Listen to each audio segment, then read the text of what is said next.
My meeting with George Roerich was in 1957, and at this period I was a student of the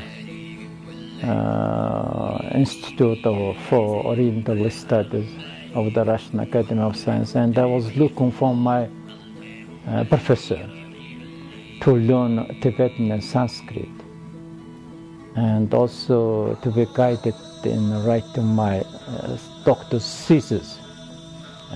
I was looking for my tutor, and when we met for the first time, he was very glad to have a Mongol to talk, to speak, and asked him whether he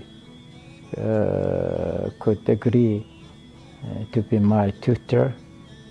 He told me with great pleasure, I will be very happy to work with the Mongolian student. When we met, he started speaking in a very good Mongolian.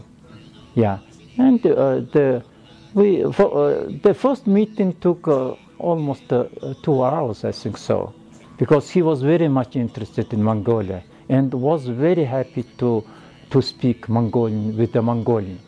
He told me there were very few Mongolians in India. Mostly they were Mongols from Inner Mongolia. He told me from the beginning that I will teach you Tibetan Sanskrit, and he told me you will teach me spoken Hakka Mongolian. I met every day, almost every day.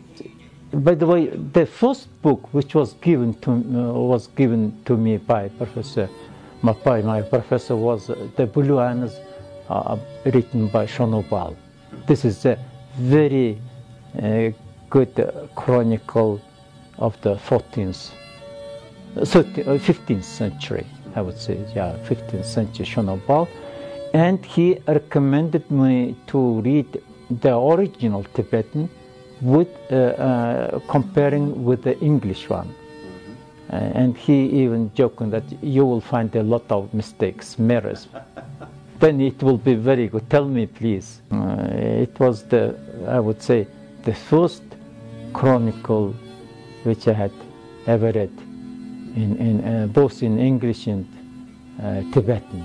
Of course, there was a small group for the study in Tibetan. There were 6, 7 students. We started 3 times a week. But plus he gave me 2 days for Sanskrit and Tibetan also. And at the end of our personal individual lessons, he used to have some 20, 30 minutes to talk in Mongolian, asking all kinds of questions related to Mongolia. And during this conversation, he told me that he was in Mongolia in 1926 and 27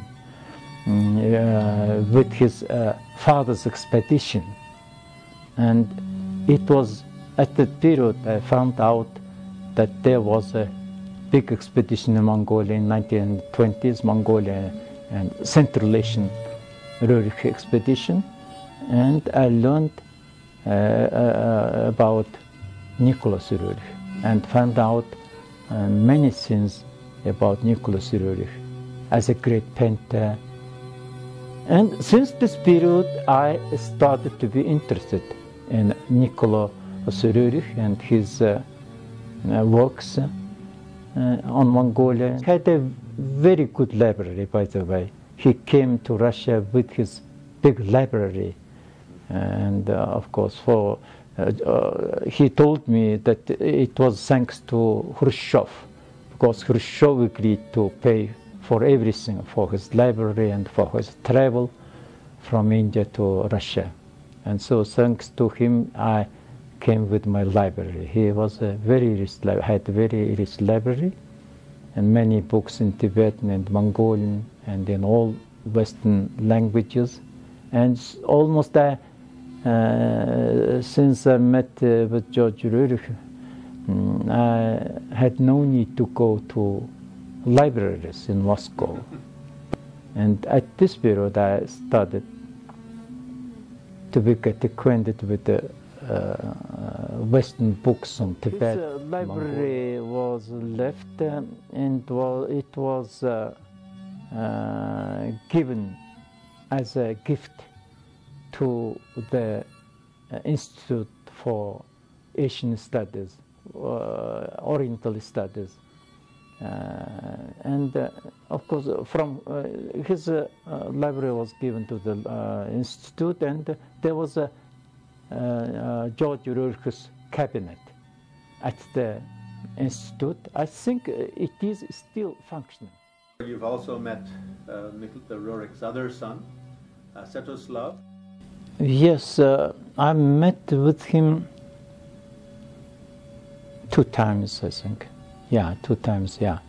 For the first time, I think in 1958, when George Roerich was going to organize his father's exhibition in Moscow. Very successful, very successful. There were so many visitors, so many peoples in Moscow who wanted to visit this exhibition. They stood in a very, very long line since the night time. I think I was told that the whole night they had to stand in the lines in order to visit, to attend this exhibition.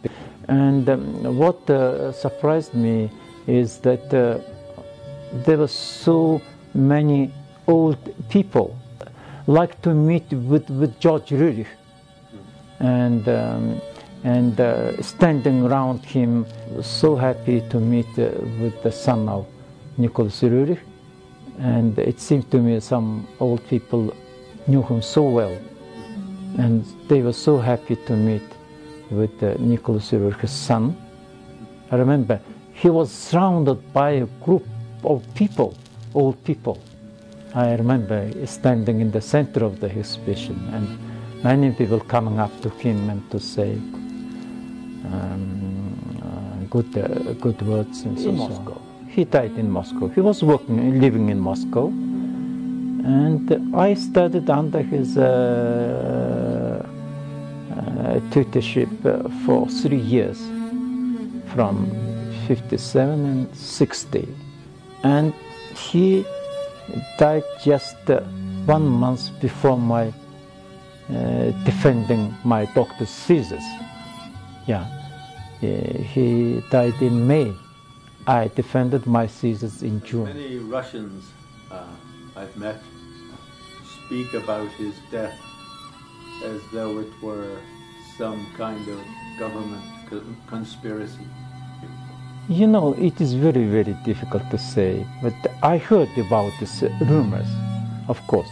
Even at that time, there was such rumors spread in Moscow, and later on, of course. But nobody knows, I think so. It is difficult to say certainly, because he died certainly. Quite, we didn't expect. He never came to Moscow just 1 month before my arrival to Moscow.